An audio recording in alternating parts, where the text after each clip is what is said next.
Over more than a decade, the Freeride World Tour has established itself as the world's most prestigious big mountain skiing and snowboarding competition. The 2020 tour started this January in Japan and travels over 3 continents with a total of 5 stops. Today, the event takes us to Kicking Horse in Golden, BC, Canada. Next, the tour heads to Europe and Ordino Arcalis in Andorra. Big drops and deep powder will challenge the riders in Fieberbrunn, Austria. And then the grand final invites the world's best to the Swiss freeride mecca of Verbier. The second stop of this year's Freeride World Tour is Kicking Horse. The famous resort sits just above the bustling town of Golden in British Columbia, and it's known as the champagne powder capital of Canada. Golden is nestled in the Rocky Mountain Trench and is built around the confluence of both the Columbia and Kicking Horse rivers. Its history is built on the hard work of lumberjacks and railway workers. About 3,500 residents live here, and the average annual snowfall at the Alpine Kicking Horse Mountain Resort is 650 centimetres, making it the perfect location for the Freeride World Tour.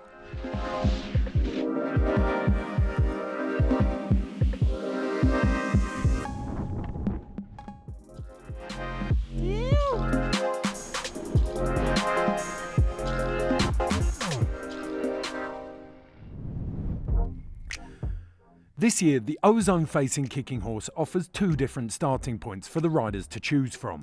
The day before the contest is face inspection, where the riders look for individual lines that they believe could win the contest. If you get excited by it, then you should definitely get after it. The snow's packed in right where I want it to be, so feeling really good. It's a bit rocky a few places, but I think the ground is much better than last year. The starting points are at 2,504 and 2,454 metres above sea level, with the finish at 2,180 metres. The face has an angle of 44 degrees. It's a short and fast descent that demands precise control to link features.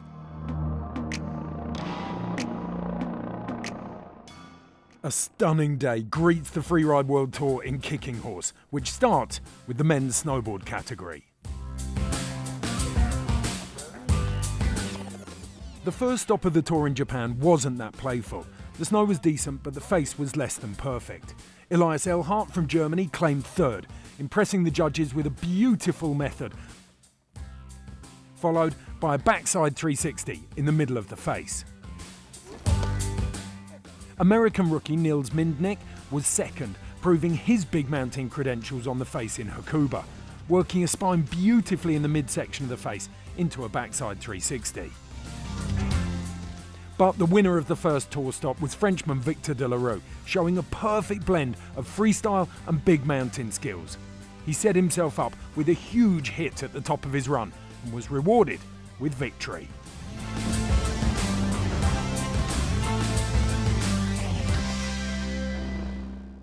Sweden's Cody Bramwell would open up the men's snowboard category, dropping in from the second start. A solid cliff above the top traverse line then led him into this big cliff at the bottom of the face.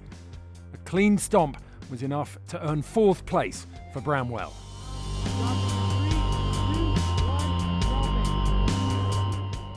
Elias Eilhart's confidence was riding high after his 3rd place in Japan. He opened with another beautiful backside 360 stalefish. He then approached a blind roll and threw a backside 180, landing switch on the face and riding it out perfectly. Unfortunately, he got hung up on this frontside 360 and had to settle for 5th. Canadian wildcard Craig McMorris is probably best known as the older brother of Mark McMorris, the first man to land a backside triple cork 1440 in competition. But he's a brilliant rider in his own right, which he proved at the top of this face. Unfortunately, he came unstuck, getting a heel edge riser at the bottom of the face, and wasn't able to leave his mark in his first ever Freeride World Tour event. Victor De La Rue won the Freeride World Tour snowboard men's category in 2019 at the first time of asking, and the way he's going at the moment, it looks like he could repeat that feat. He's riding high on confidence after a victory in Japan, and he's chasing down his brother's record of 3 Freeride World Tour championships. He opened his run with a beautiful backside 360, then opened up into the face with some beautiful lines before making his way down onto this smaller cliff at the bottom, but by getting a beautiful mute grab followed by a second drop, he was able to up the difficulty, the fluidity and the control. A quick cheeky butter to finish, and that was enough to book 3rd place for Victor De La Rue here in Canada. Sami Lubke is one of the most experienced snowboarders on the Freeride World Tour, and he knows this kicking horse face better than most. He opted to leave from start number 2 and headed out on the traverse to the riders left of the venue. Top of the Ozone has some lovely rock bands here, and Sami spotted a cross-court line that would open up his run. After a couple of big turns, he made his way back towards the riders' right. A big shifty off his second feature. Then, avoiding the temptation of the most technical area of the face, he shut down speed, threaded the line through a tight chute, and found a lovely wind lip to boost a backside 360 Indy to finish his run. A very, very clean display from Lubke that would earn him 2nd place.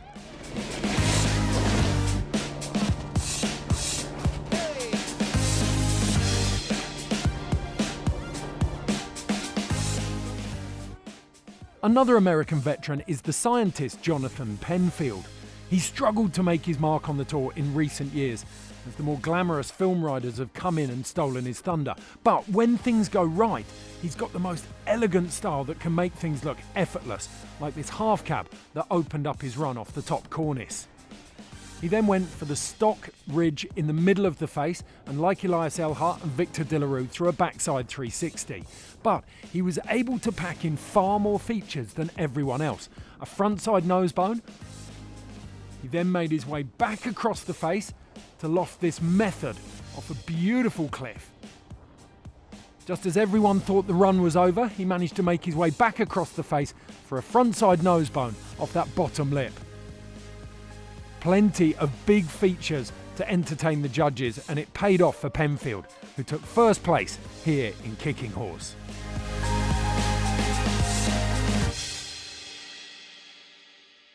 Yeah, I'm stoked on my run. I chose something fluid with good airs between turns and went well. Missed all the rocks, so I'm stoked. Yeah.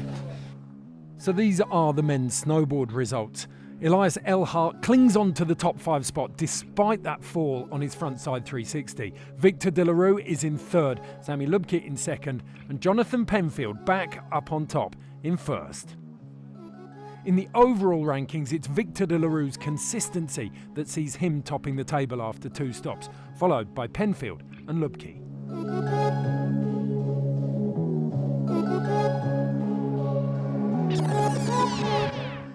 The first event in Japan was won by Marion Haerty. She showed fast, solid riding all the way through with confident grabs. She was joined on the podium by Australian rookie Michaela Davis-Meehan. Michaela made her mark at her first ever Freeride World Tour event. She started strong at the top, but opted for a more conservative finish to bring home 2nd.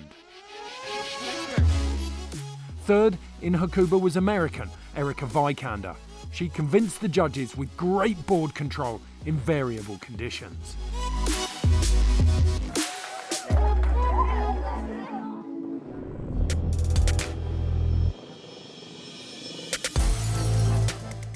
Erica Vikander opted for start number 1 here in Kicking Horse, and she's only too aware that she needs a solid result if she wants to reel in the Frenchwoman Marion Haerty and stop her running away with the title as she did in 2019. A half cab off the top cornice was a brilliant way to PK the judges' attention. She then set about some huge turns in the middle of the face, leaving massive vapour trails, like an F-15 fighter jet under full afterburner, showcasing perfect conditions here in Kicking Horse.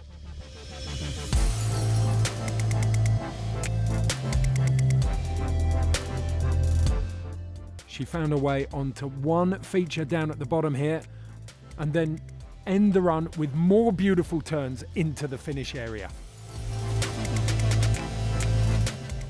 A solid score of 65 for Vikander.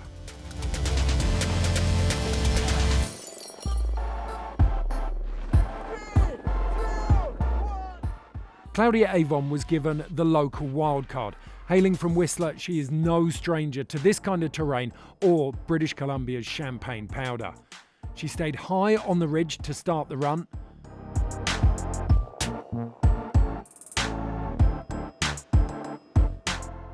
And aimed to get into the best of the snow that had collected on the rider's right-hand side of this ridge. Kicking up some huge plumes and getting herself in the white room, she was able to line up for this bottom feature.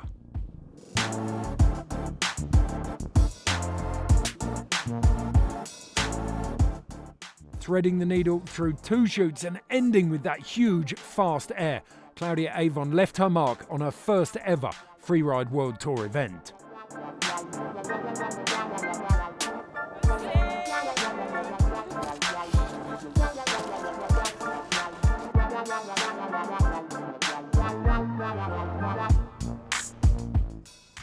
It's no understatement to say that Marion Haerty is in a class of her own in the women's snowboard category at the moment. The rest of the women are working as hard as they can to track her down, but the power, confidence and board control that the French woman displays every time she straps in means it's very difficult for the rest of the women to keep up. She took on three big features on the ozone face. She kicked off with this wind lip. Then, after a couple of beautiful turns in the middle of the face, she strung together a huge cliff and then managed to find this little wind lip to finish.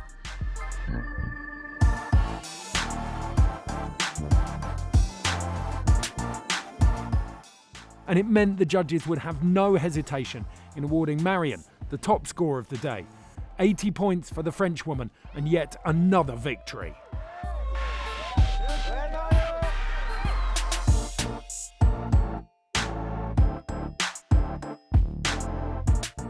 I felt so good, the snow was perfect, and to drop first I was kind of super happy because this is the first track and you can have so much fun, so yeah, it was good.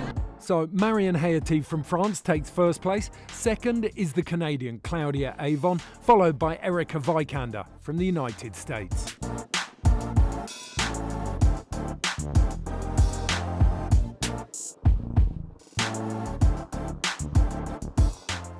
So in the overall rankings, it's a perfect 20,000 points for Marion Haerty, Erica Vikander chasing in second place, Michaela Davis-Meehan not far behind in third. Next is the ski women's competition. Elisabeth Gerritsen from Switzerland took third place in Japan. She impressed with a very technical but also very playful line on the face. Second was the reigning world champion Ariana Tricomi from Italy. In Hakuba, Tricomi showed some very stylish skiing at the top of the face and proved her 360s are consistent in the middle of the face.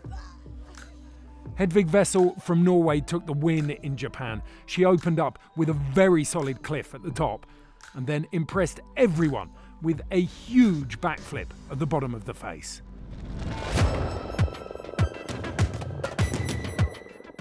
All eyes were on Hedvig Vessel today in the women's ski category, which is fast emerging as the most competitive of 2020. But it wasn't to be for the Norwegian in Kicking Horse. She couldn't convince the judges with this run on a day when the women's ski category was packed with consistency and aggressive attacking skiing. On a day of breathtaking skiing in the women's category, Vessel had to settle for 74 points, which would see her finish in 10th. Elisabeth Gerritsen is slowly emerging as one of the most powerful and stylish skiers on the women's tour, and 2020 could yet be her year.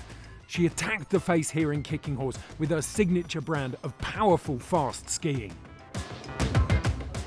A solid top feature led her across to the skiers left, where she would take the same line as Hedvig Wessel, but coming in with more speed and leaving this cliff with a better four-line route that would lead her into a bigger section of that cliff, meant that she could rack up the points. Gerritsen finishing with 85.67 points. A very strong run for the Swiss.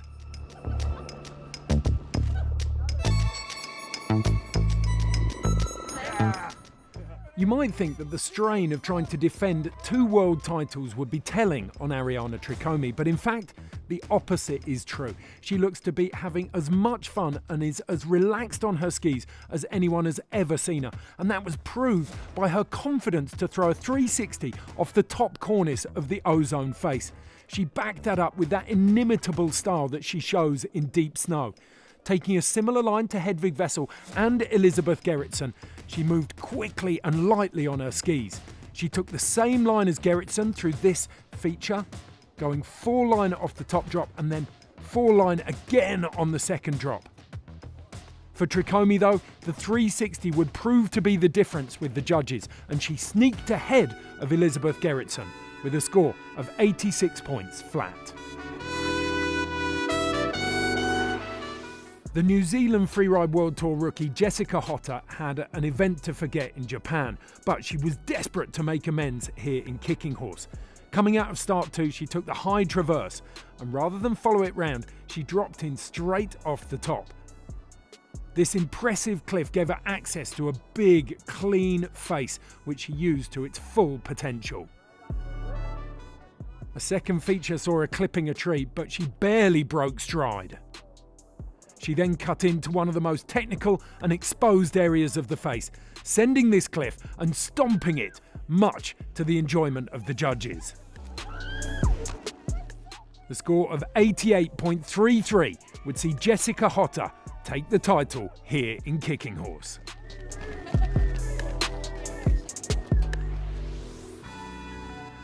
Yeah, I definitely after my first air, I took one big turn and kind of realised that I was coming quite low, and I was like, whoa, get back into it.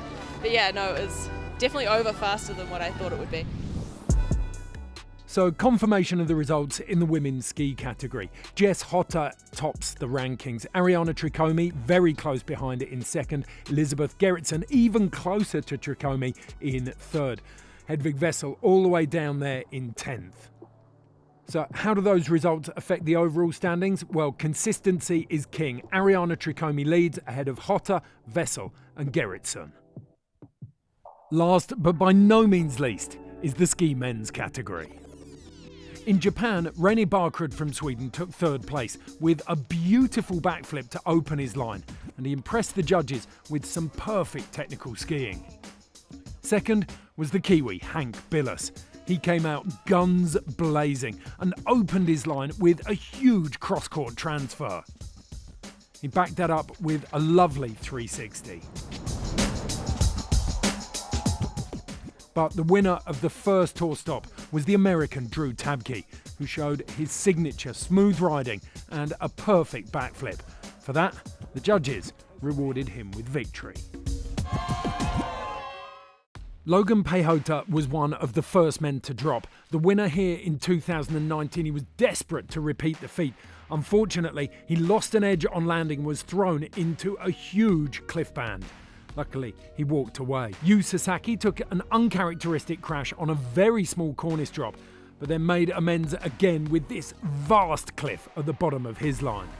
Władek Górek opened up with a big backflip. Unfortunately, his line was redirected into this cliff, and the injury he sustained in that fall will see him out for the rest of the season.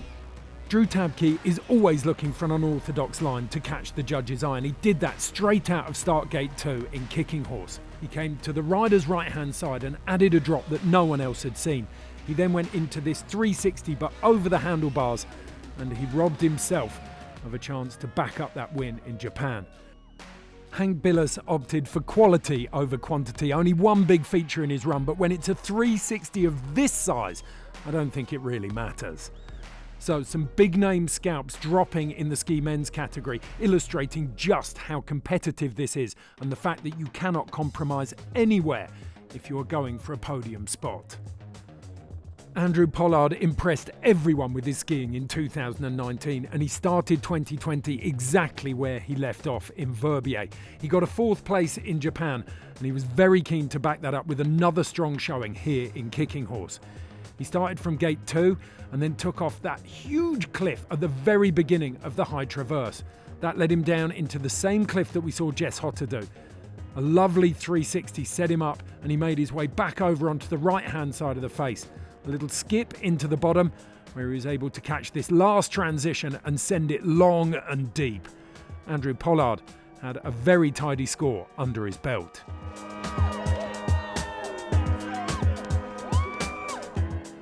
Like all of the best freeride skiers, Carl Regner Eriksson has his foundation in alpine skiing, slalom to be exact. The Swede has such good edge control, and that was evident with his 6th place finish in Japan. He set off from start number 2 and headed out to the left-hand side of the face, but below the traverse line, which allowed him to get a backflip off this windlip up at the top. He then cut off to the left-hand side and hit the same cliff that Andrew Pollard had hit just before him. He stomped his 360 into the bomb hole and survived with good strong legs. He then made his way down through the same steep section, but was able to throw in another 360 off that steeper bottom ridge.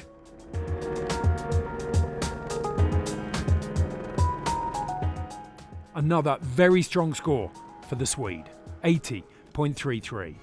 One of the favourites here in Canada is the Swede Christopher Turdell. We caught up with him the day before the contest. I am Christopher Turdell.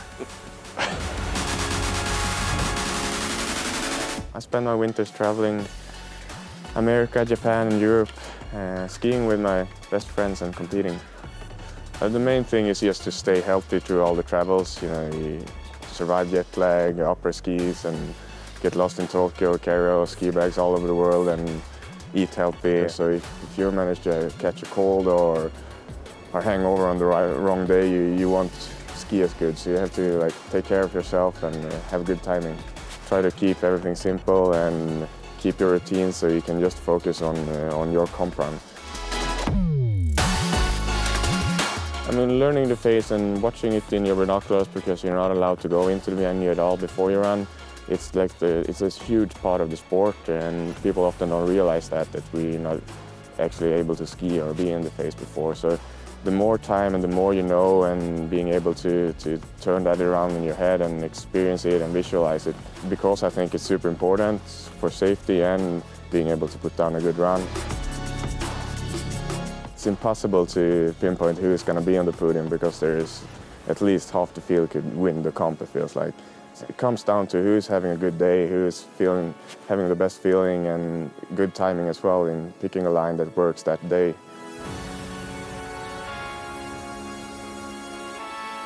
Coming from Japan with a pretty bad result from my side, I'm really eager to improve here, and it would mean a lot if I get a good result here in Canada. I would be able to relax a lot more if I could go into Andorra with a good result from here.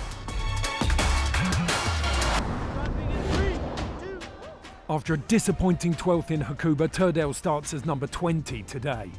From start number 2, he cut across to the left-hand side in a similar position to Carl Regner Eriksson and threw a huge backflip over that ridge. He was then able to control the speed and cut straight back across into another cliff before sending the four-line into one of the most technical zones. With no hesitation, Turdell took on one of the biggest cliffs in this zone and lined it up perfectly. There could be absolutely no doubt in the judge's mind as to who would take the win in the men's ski category.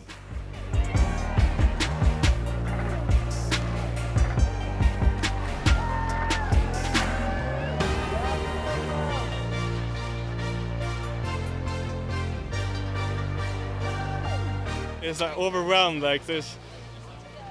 My run went so fast, so when I came down into the finish area, I had no idea what to expect.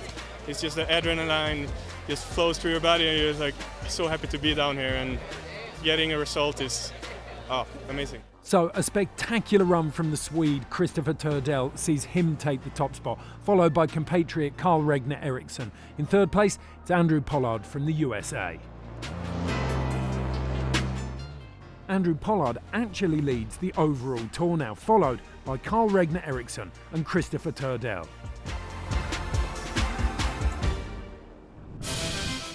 No doubt the Freeride World Tour in Kicking Horse was huge and exciting. It delivered big lines, impressive drops and some incredible tricks. The future is bright. The second stop of the tour is complete. The next stop is Ordino Arcalis in Andorra, and it's shaping up to be an epic event in the Pyrenees. Stop 3 is crucial for the riders who have not yet performed well, and for the others, it's time to consolidate their place in the final. Halfway through the season, and it's time to hold the line.